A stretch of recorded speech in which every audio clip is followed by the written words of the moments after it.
Wherever you go, whatever you do, throw a little at it. Omax, Vest and Briefs.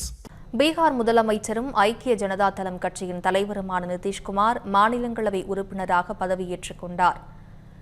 Bihar முதலமைச்சர் நிதிஷ்குமார் மாநிலங்களவை தேர்தலில் போட்டியிடும் பொருட்டு பீகார் முதலமைச்சர் பதவியிலிருந்து விலகுவதாக அறிவித்தார்.